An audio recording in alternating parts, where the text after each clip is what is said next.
Buenas, ¿qué tal? Seguro que con ganas de seguir avanzando en el temario. Ya hemos entrado con este vídeo en una nueva fase porque empezamos a ver los temas a desarrollar, los temas largos.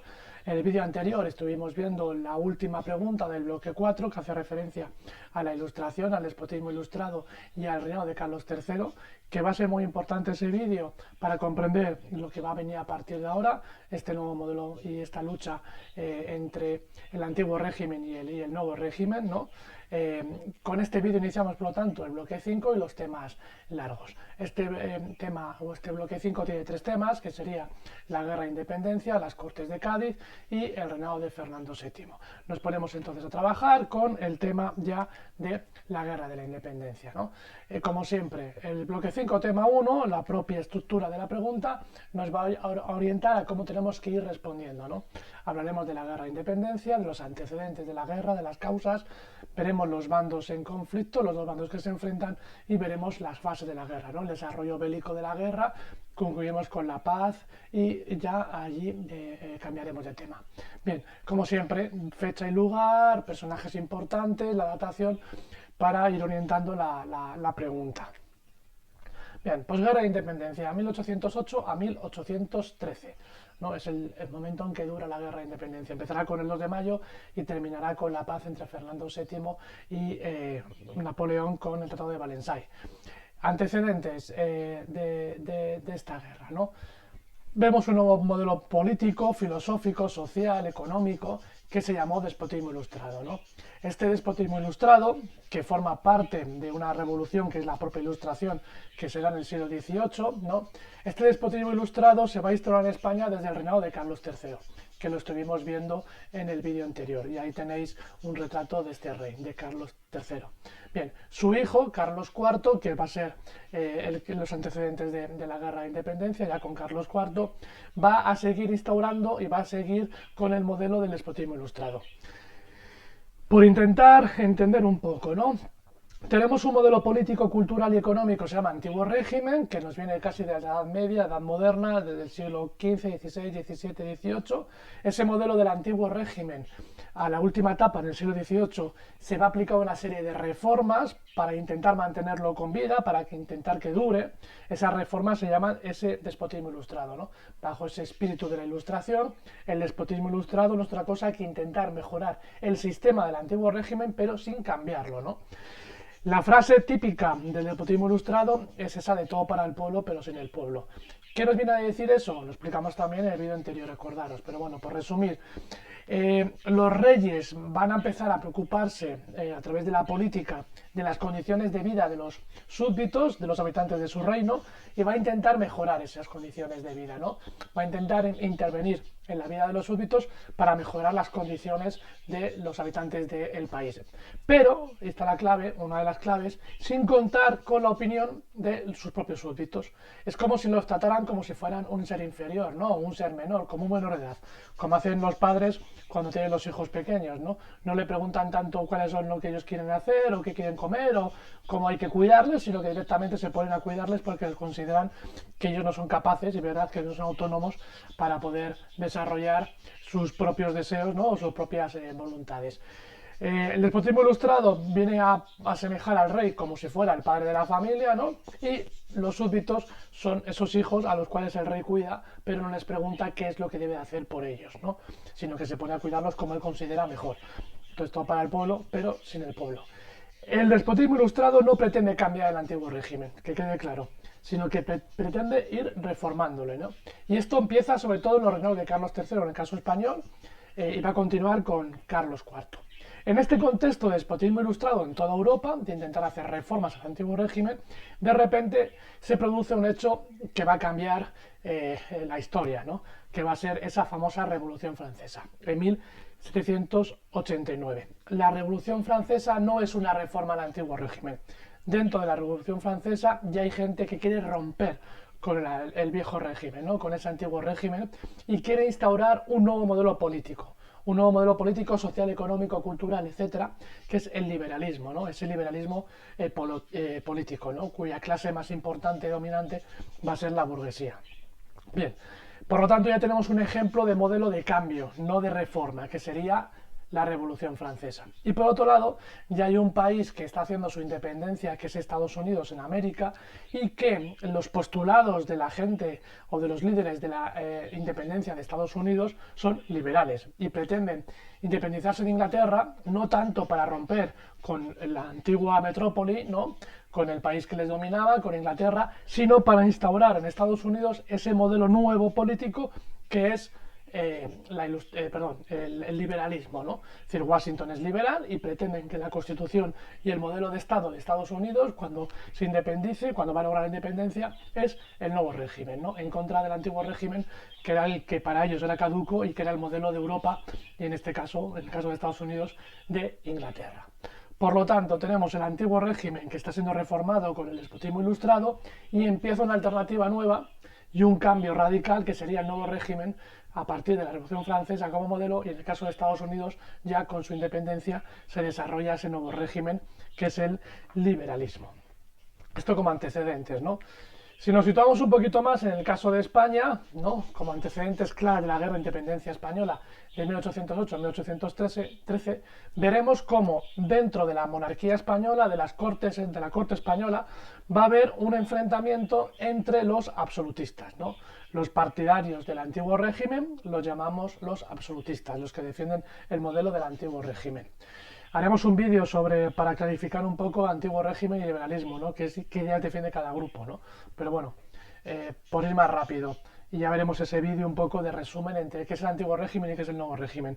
Pero bueno, estos partidos del antiguo régimen, los absolutistas, desde la época de Carlos III y ya con Carlos IV, ya hemos dicho que hay dos grupos: los reformistas, los que buscan la mejora del sistema, pero sin cambiar el sistema, ¿no?, los que son el despotismo ilustrado, los que defienden el despotismo ilustrado, que a la altura de 1800 está sobre todo que el ministro Godoy, el válido Godoy, que son partidarios de las reformas de ese despotismo ilustrado. Y por otro lado están los absolutistas, que se consideran ultras, que se consideran puros, que no quieren hacer ningún tipo de reforma al antiguo régimen. De hecho, acusan a los reformistas, a los partidarios del despotismo ilustrado, de haber, de cierta manera, alentado la ambición de las reformas de los revolucionarios franceses y de los liberales, ¿no? Es decir, justamente por haber hecho reformitas, por haber hecho reformas, entre comillas, han alentado a la revolución.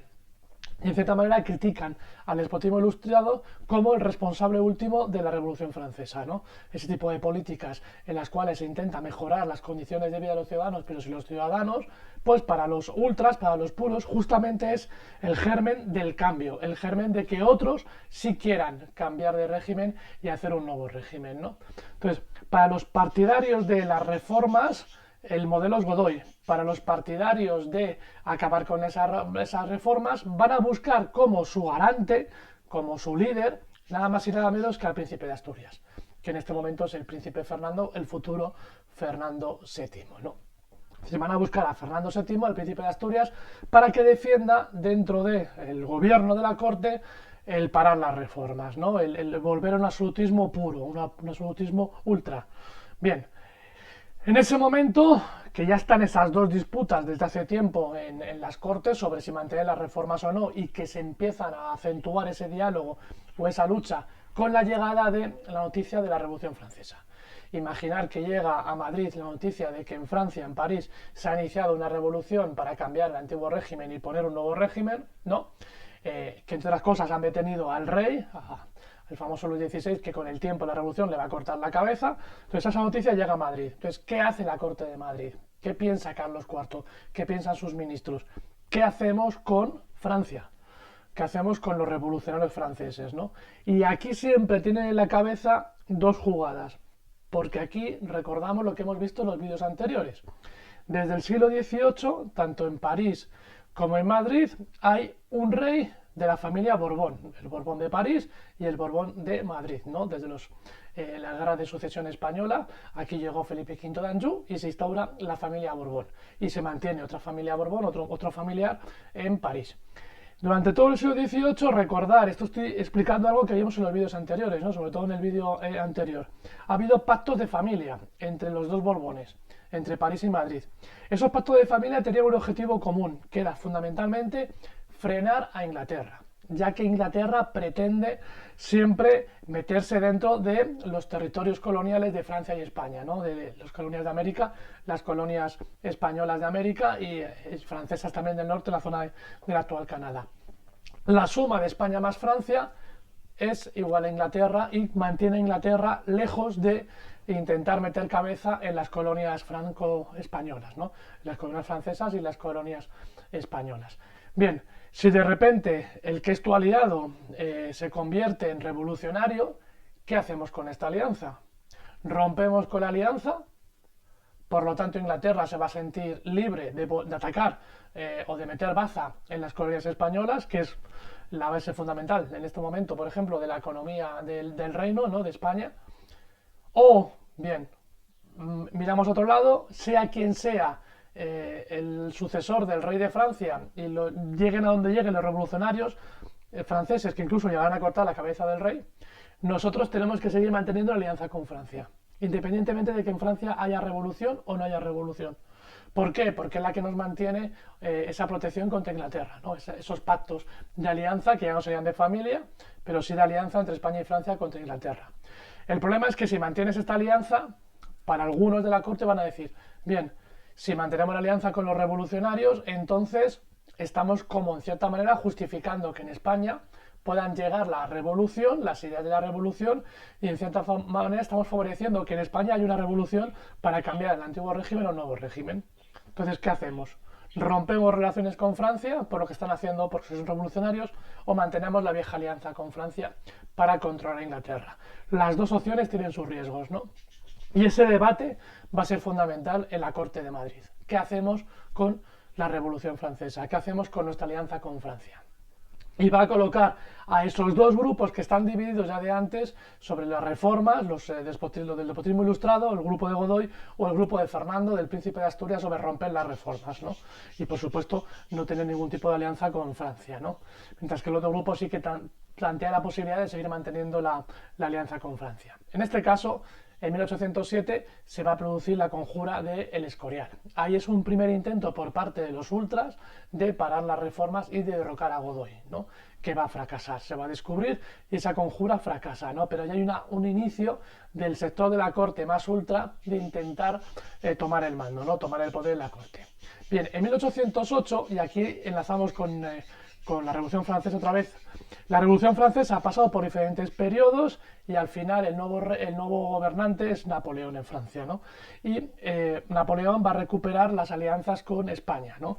Diferentes alianzas que veremos en otro tema, en el reino de Fernando VII en parte, ¿no? Estas alianzas con España le va a llevar a España a la batalla de Trafalgar en 1805, importantísima, en la cual España pierde buena parte de los barcos que era de la flota que también le lleva a proteger y a comerciar con América, ¿no? Es decir, Trafalgar es una alianza entre España y Francia para luchar contra Inglaterra. Inglaterra ataca los barcos los españoles franceses y vence en Trafalgar. A partir de ese momento Napoleón lo que decide es cambiar de estrategia, no atacar a Inglaterra, sino intentar aislarla del resto del continente para que no comercie ningún país con Inglaterra. Y le pide permiso a España para pasar las tropas francesas camino de Portugal, porque Portugal se resiste a hacer un bloqueo contra Inglaterra, ya que Portugal siempre ha sido un aliado inglés. Bien, en ese momento, en la coyuntura de 1808, donde Godoy empieza a sospechar que Napoleón no solamente quiere pasar hacia Portugal, sino que incluso puede quedarse con España o ocupar España, ¿no? Y es ahí cuando empieza a desplazar a la familia real hacia Andalucía, por si hay que evacuarla camino de América, como ya han hecho los portugueses. Los portugueses han evacuado a su familia real hacia el Brasil. Bien, justo en ese contexto de que ya están las tropas napoleónicas cruzando hacia Portugal y que Godoy no tiene claro sobre las intenciones últimas de Napoleón, se produce el motín de Aranjuez en el 19 de marzo de 1808. Ese motín de Aranjuez, que es popular, es gente del pueblo la que se protesta en Aranjuez contra Godoy. Sin embargo, es dirigido, controlado, ¿no? Y es planeado por el sector ultra de la corte. Los absolutistas ultras, los que habían intentado hacer la conjura del Escorial, en Aranjuez triunfan y consiguen que Godoy tenga que dimitir y que Carlos IV al final le entra miedo y abdica en su hijo, en Fernando. Y tenemos un nuevo rey, Fernando VII, a partir del motín de Aranjuez, ¿no? En este contexto que estamos contando. Y ahí se va a provocar una crisis institucional, fundamental para entender luego la evolución de la guerra, ¿no? Que van a ser las abdicaciones de Bayona de 1808. Cuando Carlos IV descubre, en cierta manera, que el motín de Aranjuez ha sido una especie de golpe de Estado y que ha sido dirigido, entre otras cosas, por su hijo para quitarle el poder y quitar también el poder a Godoy, que era el valido, ¿no?, el ministro de Carlos IV, Carlos IV se retracta y dice que no quiere hacer el paso del trono a su hijo Fernando. Pero Fernando dice, bueno, ya me has dado el trono desde el motín de Aranjuez. Yo soy el rey de España. Por lo tanto tenemos dos reyes, el viejo Carlos IV y Fernando VII, pegándose entre sí sobre quién es el nuevo rey de España. Y los dos se les va a ocurrir nada más y nada menos que elegir como árbitro a Napoleón, ya que Napoleón es el que tiene aquí un ejército camino de Portugal y puede desempatar esta situación. Y no se les ocurre otra cosa, feliz idea, que irse a Bayona, porque Napoleón, que se entera de todo esto, les llama a Bayona, que es una ciudad francesa, ¿no?, que está al sur de Francia, muy cerca, más o menos cerca de la frontera con España, y allí les dice que vayan para allá para intentar él escucharles y ver quién es el rey, darle la razón a uno de los dos, ¿no?, e insinúa que se la va a dar a cada uno de ellos. Una vez que están los dos en Francia, en Bayona, Napoleón ya les obliga a renunciar a la corona. Fernando devuelve la corona a Carlos, Carlos se la da a Napoleón y Napoleón se la entrega a su hermano, a José I Bonaparte. A partir de las abdicaciones de Bayona de 1808 tenemos como nuevo rey de España a José I, a José Bonaparte. Más o menos habéis entendido, yo creo, aquí el contexto, ¿no? Ahí tenemos la firma de las abdicaciones de Bayona, tenemos un cuadro de Goya sobre Godoy, del ministro Godoy, del valido Godoy, de Carlos IV, y tenemos también una imagen del Palacio de Aranjuez y de ese famoso motín de Aranjuez, ¿no?, de cómo los reyes salen de Madrid hacia Aranjuez por esa idea de intentar llevarlos hacia Andalucía, y ya en Aranjuez se provoca ese motín que termina con la renuncia de Godoy y con la abdicación de Carlos IV. Vale, causas de la guerra de independencia, vamos a empezar a ver el origen de la guerra, ¿no? En la ciudad de Madrid, también en Zaragoza, ¿no?, y en algunas ciudades como por ejemplo en Girona, en Gerona, han ido pasando las tropas francesas camino de Portugal en teoría, pero han ido dejando guarniciones en ciudades importantes. En el caso de Madrid empieza a haber problemas entre ese ejército y los habitantes de la ciudad, ¿no?, porque siempre es problemático en esa época la presencia de un ejército, porque hay que darle de comer, hay que darle de dormir y bueno, se producen siempre pues, situaciones comprometidas, ¿no?, complicadas entre los civiles, los habitantes de la ciudad y los militares, ¿no? Bien, el 2 de mayo se produce una salida del último miembro de la familia real, ya que toda la familia real se había ido a Bayona, ¿no?, todavía no había llegado noticias de la abdicación de Bayona, pero aquí se había quedado un pequeño infante que ese día 2 de mayo por la mañana se le mete en un carruaje y sale camino también de Francia, el último miembro de la familia real directo, ¿no?, el último de los infantes que vive en el Palacio Real de Madrid. Y en un momento de mercado, en un contexto donde la gente está muy nerviosa por la presencia del ejército francés en Madrid y esos problemas que ha habido de convivencia, se estalla en la población de Madrid e inicia un levantamiento popular, ¿no?, el famoso 2 de mayo, que va a dar origen al inicio de la Guerra de Independencia. Ese 2 de mayo es fundamentalmente popular, la gente del pueblo, la que toma las armas y se pone en contra del ejército francés de Murat que está en Madrid. Solamente cuenta con un pequeño apoyo de un cuartel que es Monteleón, porque el resto de los cuarteles de la ciudad de Madrid y los alrededores no colaboran en la sublevación. Están sin colaborar con la sublevación contra los franceses. ¿Por qué? Porque los dirigentes, los generales, los ministros dirigentes de la corte que aún siguen aquí, son miembros del antiguo régimen, y lo que les ha dicho los dos reyes, Carlos y Fernando, cuando se han ido a Bayona es que respeten el pacto con Napoleón y por lo tanto ellos no tienen capacidad, ya que son partidarios del antiguo régimen, de decidir sobre el futuro y decidir sobre quién es un rey, quién no es un rey, según el pensamiento y el modelo de pensamiento del antiguo régimen. Por eso no participan de la revolución, no saben qué está haciendo el pueblo de Madrid, saben que no quieren a los franceses, pero que su rey les ha pedido que colaboren con los franceses. Y según la mentalidad del antiguo régimen, ellos no tienen capacidad de acción política. ni de oponerse a lo que los reyes les han pedido, que ha sido esa colaboración con Francia. Se quedan paralizados en los cuarteles de Madrid, ¿no? Solamente el pueblo y un pequeño cuartel, que es el cuartel de Monteleón, que estaba cerca del centro de la ciudad, con oficiales pequeños, ¿no? Como sería David Velarde, que no son generales, que son capitanes, tenientes, ¿no? Que no llegan a ser la élite del ejército, ¿no? O los dirigentes del ejército español, se sublevan contra Murat en Madrid. Esa sublevación sabéis que fracasa. Ahí tenéis el famoso cuadro de Goya de los fusilamientos ya del 3 de mayo. Termina siendo, pues eso, una matanza de civiles por parte del ejército francés. Pero es el inicio de la guerra de independencia. Se levanta en Madrid y se extiende esa noticia. Y a partir de entonces, en todo el territorio se desemboca en una guerra contra la ocupación francesa, ¿no? Esa guerra de independencia que durará entre 1808 a 1814. Ante el vacío de poder que se provoca por la ausencia de los reyes y por la noticia de las abdicaciones de Bayona, el levantamiento lo hace el pueblo, que es el que toma las armas. Por eso decimos que el pueblo en ese momento se convierte en nación, la nación en armas, porque se convierten en sujetos que deciden sobre su futuro.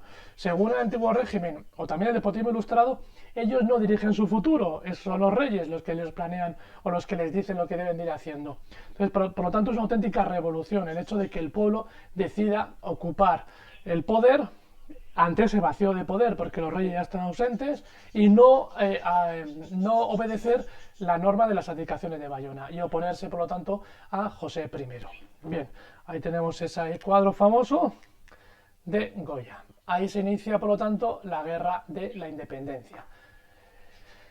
Bien, ahí pone 12, pues no, termina en el 13, 1808-1813. La guerra de independencia. El primer momento es esa sublevación popular. Entonces, las élites españolas del antiguo régimen que siguen aquí en España se preguntan, ¿qué hacemos? ¿Obedecemos a los reyes y las abdicaciones y cuando llega José I le obedecemos? Porque según nuestra mentalidad de antiguo régimen, nosotros no somos quien para elegir rey. Y si los reyes libremente han decidido, entre comillas libremente, que el nuevo rey sea José I, igual que en el siglo anterior vino un Borbón de París, ahora viene un Bonaparte de Francia, un nuevo rey, una nueva familia, con esas indicaciones legales de Bayona. En teoría todo es legal, todo está unido a derecho, y los partidos del antiguo régimen, las élites del antiguo régimen, no tienen por qué oponerse a la presencia de José I. Sin embargo, el pueblo toma la iniciativa, ¿no? En ese 2 de mayo. Y entonces las élites se van a juntar. Los partidarios del antiguo régimen, los antiguos gobernantes van a decir, ¿qué hacemos? ¿Nos ponemos al lado de José I o iniciamos una guerra de liberación? Entonces, ahí lo primero que va a surgir es una nueva institución que no estaba reconocida en las leyes del antiguo régimen, que son las juntas locales. En cada municipio importante y luego a nivel provincial se van a juntar las élites a hablar, a decidir, ¿no? Que se conocen, y van a empezar a decidir sobre qué hacemos. Y esa nueva forma de comunicarse se va a institucionalizar naciendo unas juntas militares de defensa, ¿no? Las juntas locales y provinciales, que a su vez van a ser coordinadas por una Junta Suprema en Aranjuez, la Junta Central de Aranjuez, que va a ser presidido por Floridablanca, un antiguo ministro desde la época también de Carlos III, y que va a asumir la soberanía nacional, la representación de los reyes, y que va a dirigir la guerra en nombre de Fernando, ya que van a intentar justificar su acción diciendo: los reyes en Bayona no han sido libres de la abdicación, se las ha impuesto Napoleón, porque están prisioneros, por lo tanto no podemos obedecer a las abdicaciones de Bayona, ¿no? Se oponen a esas abdicaciones, diciendo que el argumento de que los reyes Carlos y Fernando no han sido libres de poder decidir esa abdicación sobre José I. Si hubieran sido libres, ellos no tendrían nada que decir, pero como no han sido libres, ¿no? En teoría, ellos se oponen a la presencia de Napoleón, ¿no?